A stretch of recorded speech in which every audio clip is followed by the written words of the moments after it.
Hi Trinity friends, I'm here today with all of our friends and with Carol again, and we are here today to talk about one of the Psalms. Remember, we talked about the book of Psalms, about how it's the hymn book of the Bible, how these are not just poems or stories, they are songs that people sang in worship, sang while they were doing chores, songs that they kept in their hearts and they sang all the time. And so today I'm going to read one of the Psalms, and it's Psalm 121. And here's what it says. I look up to the mountains. From where does my help come? My help comes from the Lord. He is the maker of heaven and earth. He won't let your foot slip. He who watches over you won't get tired. In fact, he who watches over Israel won't get tired or go to sleep. The Lord watches over you. The Lord is like a shade tree at your right hand. The sun won't harm you during the day. The moon won't harm you during the night. The Lord will keep you from every kind of harm. He will watch over your life. The Lord will watch over your life no matter where you go, both now and forever. And you know, one of the things that this psalm says in other versions, it says, He will keep your going out and your coming in from this time forth and forevermore. You're going out and you're coming in. So we're going to talk about that for a little bit. And we're going to talk about that do you remember how we talked about the Psalms before, and I said sometimes right up at the top of the Psalm it will say this Psalm was written for the choir master, or this Psalm was written for the harpist, you know? Well, here's what it says at the top of this Psalm. It says, a song for those who go up to Jerusalem to worship the Lord. So this is a song for people who are on their way to worship. And, you know, I want to talk about that for a minute. Carol, how do you get to worship? Well, I live far enough away that I have to drive my car. Okay, but you get in a car and you just drive to worship. I do. Yeah. And how long does it take you to get to worship? Usually about 45 minutes to get here. About 45 minutes, right? Yeah. Right. Well, yeah. Well. And that seems long to me. Yes, it probably seems long to most of us who are used to maybe living just around the corner. Yeah. But it's not long for a lot of people around the world still who have to travel to go to church. Well, that's right. That's right. And so that's what I wanted to talk about, was how people got to church then. Especially how they got to Jerusalem to worship. Now, they wouldn't make that trip very often, Carol. And they wouldn't make that trip very often, Otter, because it was a long trip. And they didn't have a car to ride in. So they would be walking for days and days to get there. So I have some pictures to show you, and I picked these pictures because they show you what it might have been like to go to worship in those days. And I see that you are in the right frame of mind. You have on your hiking shoes, you have on your pouch, you have on your hat to keep the sun off your head. You are ready for a long walking trip. And that's what they had to do. They had to get ready for a long walking trip. So, you know, we carry a backpack, and they didn't have backpacks, but they had things that they carried their stuff in. And so they'd have to have that bag or whatever it was so that they would have their food with them, they would have their clothes with them, they would have something to lie down on when they stopped at night, or to cover them up when they stopped at night, because they would have to stop on the trail and stay at night because it took days to get there for some people. So that's why that psalm sounds a little funny if you're thinking about worship, that God will watch over you like a shade tree, and that God will watch over you and not let the sun harm you or the moon harm you. That's what it's talking about. It's talking about God keeping you safe When you're walking on rough terrain, won't let your foot slip, right? When you are in the hot sun in the middle of the day, God won't let the sun hurt you. When you are at night and there's only the moon and it's dark, God will watch over you and keep you safe. God will watch over you and keep you from all kinds of harm on this trip. And then, it was a joyful journey. But, the psalm helps us remember that it was sometimes a dangerous journey too. Joyful, but it could be dangerous, and that God would keep them safe. And Carol, what do you think it means when that psalm says God will keep your going out and your coming in from this time forth? What do you think it means? I think you're right, Aunt. It means the whole trip. The getting there and the going back home. I think that's exactly right. You're going out, you're coming in. Exactly. Thank you. So I do have a book to share today, and it's a book called Safe This Night by Lois Rock and Louise Rawlings. And I was thinking this was it's a book about prayer, and it was maybe the kind of prayer that the people who were going up to worship in Jerusalem might have said as they were settling down at night and trying to get calmed down to sleep in the night on that long trip when they were out there. So it's also a prayer that you can pray at night to help you think through the day and think through what might be coming tomorrow. Are you ready? Are all of you ready? Safe This Night, it's called. The day is nearly over. The day is almost done. Just think of all that's happened since the rising of the sun. Think of the morning light. It makes me happy. Think of the bright daytime. It makes me happy. Think of the golden afternoon. It makes me happy. You like the afternoon best? The sun must shine on other lands, and soon it will be night. Think of all the things you saw when everything was light. Think of the earth and the water. What a wonderful world. Think of the sun and the sky. What a wonderful world.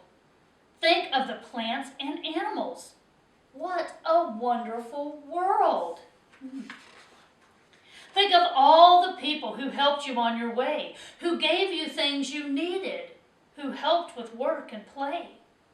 Think of kind things done by people who seemed very grand. I am glad that I am loved. Think of kind things done by people you know well. I am glad that I am loved. Think of kind things done by little people like you. I am glad that I am loved. Think of all the good things that you have learned to do, the things that make you special and glad that you are you. In making and doing, I'm glad to be me.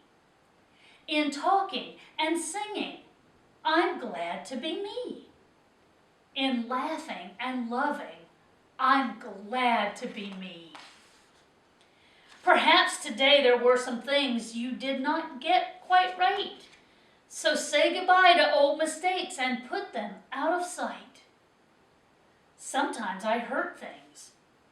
Later, I want things put right. Sometimes I say angry words.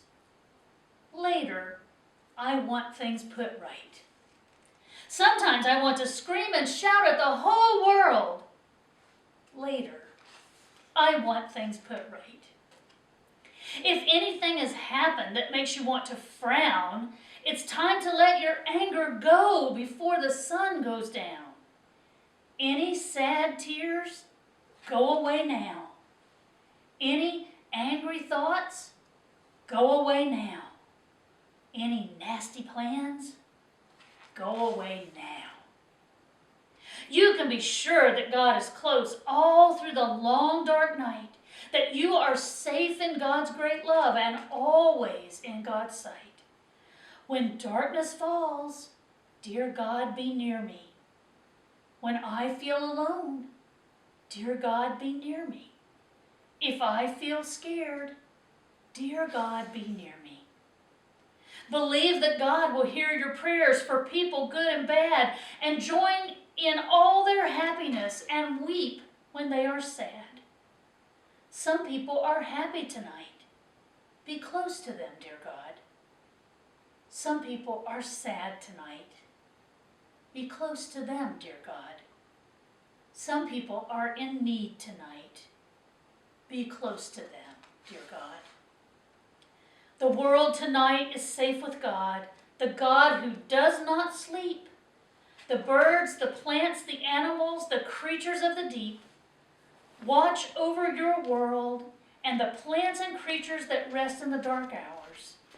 Watch over your world, and the plants and creatures that wake in the dark hours. Watch over your world and hold it safe between its sun, moon, and stars. Now tell God what you hope for love and joy and light to fill all your tomorrows. Make tomorrow a good day and show your love to us. Make tomorrow a good day and help us to love you more. Make tomorrow a good day and help us to show your love to others. And so to bed. Good night. I love that book. I think it's a wonderful way to think through your day and to give all your prayers to God. Thank you for listening. So we're going to sing a song. And I like this song because it reminds me of the part of the Psalm 121 that says, God will not let your foot slip. God will keep you sure-footed on this trip, on this journey, right? And it's called Guide My Feet. And this is a spiritual, and it goes like this. Yes, you have 6 feet. Yes. Oh, gosh. Aunt, you have 6 feet. That is right. So I don't know how you're going to sing it. Guide my feet, all 6 of them. Are we ready? Are we ready? Here we go. Guide my feet while I run this race. Guide my feet while I run this race. Guide my feet while I run this race. For I don't want to run this race in vain. Race in vain. What's that, Otter? Oh, it is a toe tapper. It really is. I could see you moving the whole time. Okay, we're going to sing that again. And then we're going to sing, Hold My Hand while I run this race. And Aunt, you're going to have to sing, Hold My Hand, hand, hand, hand, hand. Okay? And then we're going to sing, Keep Me Safe while I run this race. Guide my feet, hold my hand, keep me safe. Are you ready? Here we go. Guide my feet while I run this race. Guide my feet while I run this race. Guide my feet while I run this race. For I don't want to run this race in vain. Race in vain. Hold my hand while I run this race.